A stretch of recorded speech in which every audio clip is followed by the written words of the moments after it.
Hello everyone, I hope you all are doing good. So आज की class में हम स्टार्ट करेंगे ग्रेड 9 एनसीईआरटी इकोनॉमिक्स का first chapter, that is the story of village Palampur. Right, कोई भी चैप्टर स्टार्ट करने से पहले मैंने आपको बोला था हेडिंग का मतलब, वो जो टॉपिक है उसका मतलब आपको पता होना चाहिए। उससे भी पहले हम जो सब्जेक्ट कर रहे हैं वो सब्जेक्ट का मतलब हमें पता होना चाहिए। राइट, अब तक हमने हिस्ट्री किया, हिस्ट्री का फर्स्ट चैप्टर, जियोग्राफी का फर्स्ट चैप्टर, सिविक्स का फर्स्ट चैप्टर। सबसे पहले हमने देखा था टॉपिक, आई मीन जो सब्जेक्ट है उसका मीनिंग। राइट, सो सबसे पहले हम देखते हैं इकोनॉमिक्स। ठीक है, इकोनॉमिक्स एक न्यू टर्म है, तो इसका मीनिंग क्या होता है। राइट, इकोनॉमिक्स मतलब बेसिक वर्ड में अगर मैं आपको बोलूं तो इकोनॉमिक्स मतलब demand and supply in the market. ठीक है, मतलब अगर कोई भी चीज प्रोड्यूस हो रही है, कोई भी चीज का प्रोडक्शन हो रहा है, राइट, तो सामने उसकी डिमांड कितनी है। जितनी डिमांड है उतनी सप्लाई है कि नहीं है। अगर नहीं है, इफ सप्लाई कम है, डिमांड ज्यादा है, तो भी मार्केट में फ्लक्चुएशन होगा। राइट, अगर डिमांड कम है, सप्लाई ज्यादा है, तो भी मार्केट में फ्लक्चुएशन होगा। राइट, और जो डिमांड है, जो सप्लाई है, जो प्रोडक्शन है, ये सारी जो चीजें हैं वो किससे रिलेटेड होती है? पैसों से रिलेटेड होती है। राइट, डिमांड है, सप्लाई है, प्रोडक्शन है, ये सारी चीजें पैसों से रिलेटेड होती है। सो यही सारी चीजों को डील करता है टॉपिक इकोनॉमिक्स। राइट, ये ट्रेड में भी डील करता है। ट्रेड का सिंपल डेफिनेशन ये होता है buying and selling of goods and services. Right, अभी हम बाई एंड सेल कब करेंगे? जब मार्केट में उसकी डिमांड होगी तो हम उसको सप्लाई करेंगे तो बाइंग एंड सेलिंग की एक्टिविटी पॉसिबल हो पाएगी। करेक्ट, सो ये होता है इकोनॉमिक्स का मतलब। राइट, अभी let us come to our topic. अपना फर्स्ट टॉपिक है the story of village Palampur. अभी पालमपुर तो हमने कभी नाम नहीं सुना, पालनपुर सुना होगा, पालमपुर कभी नहीं सुना, बिकॉज ऐसा कोई विलेज एग्जिस्ट ही नहीं करता है। राइट, इट इज, ये जो पूरी स्टोरी बताई है ये चैप्टर में, इट इज अ स्टोरी, एक विलेज की स्टोरी है जिसमें फार्मिंग एक्टिविटीज के बारे में बताया है, किस तरह विलेज के लोग रहते हैं, किस तरह लैंड पे प्रोडक्शन करते हैं, किस तरह वो लैंड के साथ, लेबर के साथ, ये सारी जो चीजें इसमें ये लोग किस तरह डील करते हैं, ये सारी चीजों के बारे में बताया है। पर ये जो है ये एक हाइपोथेटिकल विलेज है पालमपुर, और ये जो स्टोरी है वो भी हाइपोथेटिकल है, मतलब ये एक्चुअली रियल में एग्जिस्ट नहीं करती है, पर ये एक किसी और विलेज की स्टोरी ये नाम से इसमें इनपुट की है। आगे हम कुछ कैरेक्टर्स भी पढ़ेंगे, वो भी कोई और कैरेक्टर्स के बारे में बताया है इस चैप्टर में। करेक्ट, अभी पालमपुर एक हाइपोथेटिकल विलेज है। राइट, ये विलेज का मेन ऑक्यूपेशन, ये विलेज के जो लोग हैं उनका मेन ऑक्यूपेशन क्या है? फार्मिंग। राइट, अभी हमें पता है कि बेसिकली विलेजेस में मेन ऑक्यूपेशन यही होता है, फार्मिंग। वाई? बिकॉज वहां पे लैंड एरिया बहुत ज्यादा होता है। ठीक है, तो वो लैंड में अच्छे से डील कर सकते हैं। Right, yes. अभी ये विलेज में टोटल 450 फैमिलीज है, हमने देखा। राइट, वो 450 फैमिलीज में से 80 फैमिलीज जो है वो अपर क्लास फैमिली से बिलोंग करती है, I mean upper class family है। राइट, और वही मेजॉरिटी ओन करती है। मेजॉरिटी आप कोई भी विलेज में देखोगे, राइट, तो एक सरपंच होते हैं, लैंड ओनर्स होते हैं, वो सारे मेजॉरिटी, आई मीन वो सारे अपर क्लास में बिलोंग करते हैं। तो इस विलेज में भी ऐसा था, 80 फैमिलीज अपर क्लास को बिलोंग करती थी, उनकी यहाँ पे मेजॉरिटी थी, और बाकी जो साइड बचती है उसमें डिफरेंट क्लास के लोग रहते थे।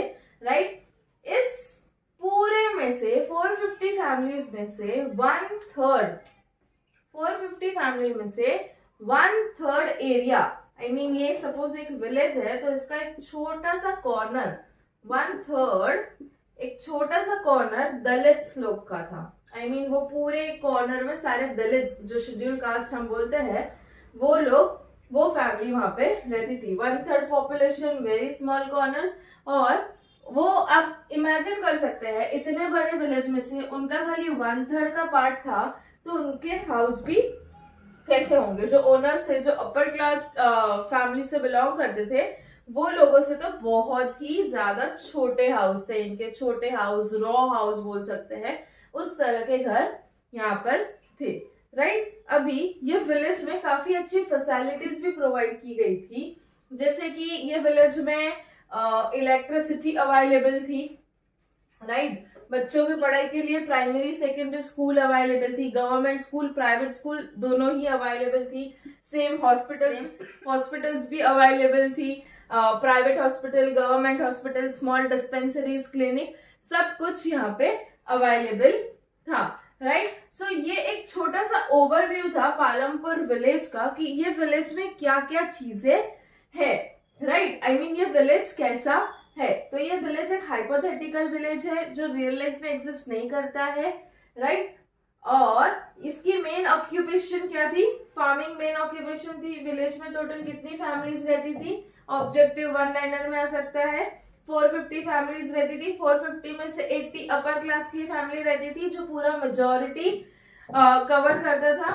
बाकी जो भी एरिया है उसमें अलग अलग डिफरेंट कास्ट के लोग रहते थे, जिसमें से भी 1/3 दलित्स ने, जिसका 1/3 दलित्स के पास था, राइट, जिनके घर भी बहुत छोटे थे।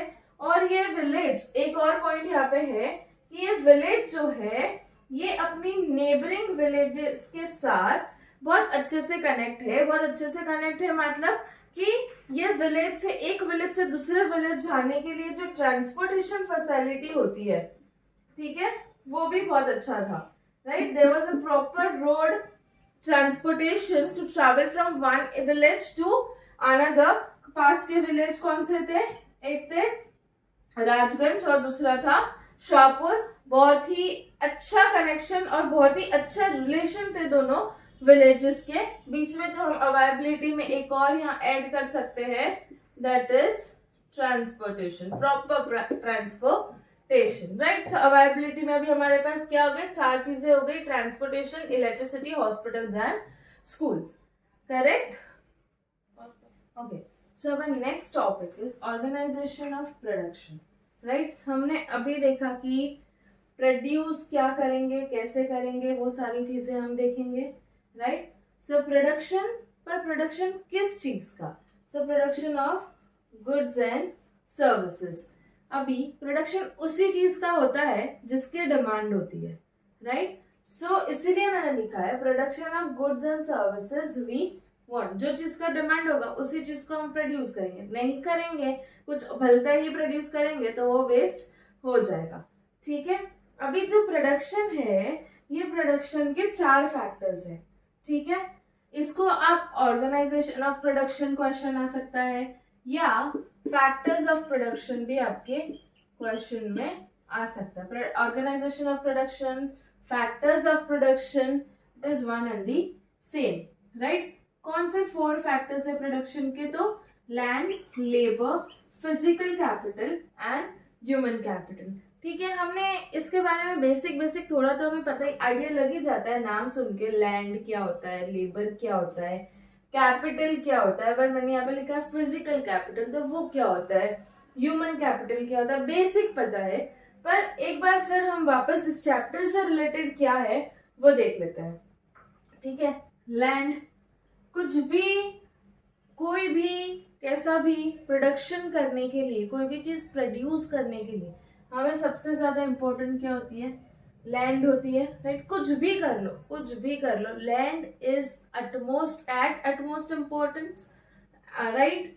Sorry, land has its utmost importance, yes. Why, because अगर लैंड नहीं है तो हम कहाँ पे, कैसे, क्या प्रोड्यूस करेंगे, ठीक है। आज अगर हमारा घर है तो वो भी तो लैंड पे है, हम रहते हैं, खाते हैं, पीते हैं, जाते हैं, आते, सब कुछ कहाँ होता है, लैंड पे होता है, राइट। अभी यहाँ पे कुछ प्रोड्यूस करने के लिए, फार्मिंग करने के लिए कैसी लैंड चाहिए, लैंड जिसके आजू बाजू दूसरे नेचुरल रिसोर्सेज भी इजीली अवेलेबल हो, राइट। प्रोडक्शन के लिए, इरिगेशन के लिए क्या इंपॉर्टेंट होता है, वाटर इंपॉर्टेंट होता है, मिनरल्स इंपॉर्टेंट होते हैं, आजू बाजू का एरिया जो होता है वहां पे फॉरेस्ट होना चाहिए, right. So it is very healthy for producing anything, right. Next is labour.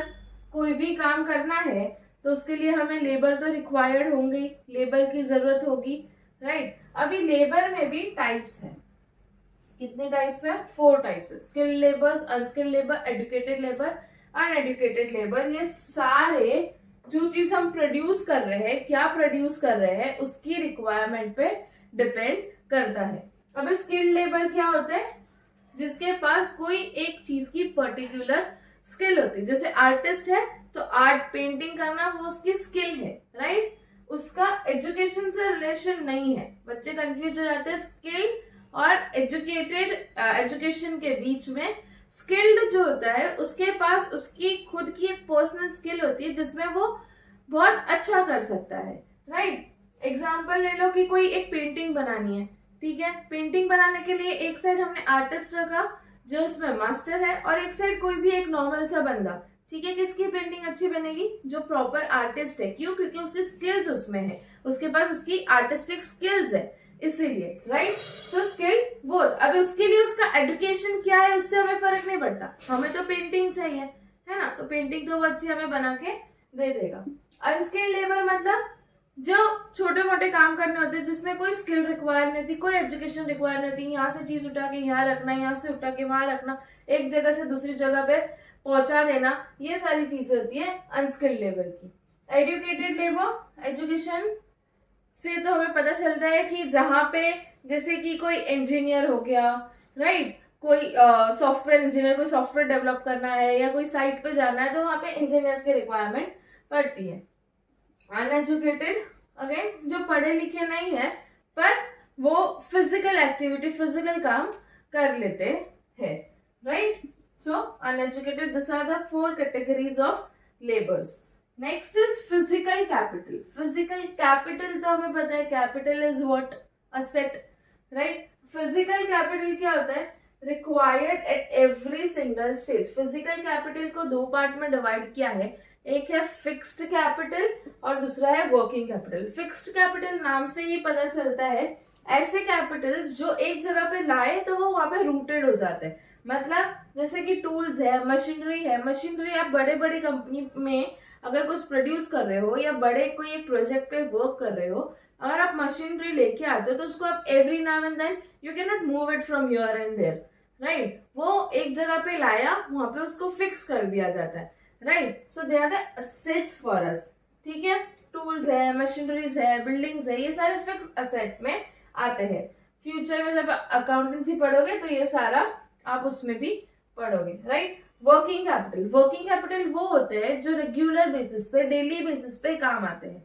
जैसे कि रॉ मटेरियल हो गया, पैसे हो गए, छोटी मोटी चीजें लाना हो गई, ठीक है। ये सारा किसके अंदर आता है? Working capital. अंडरस्टूड?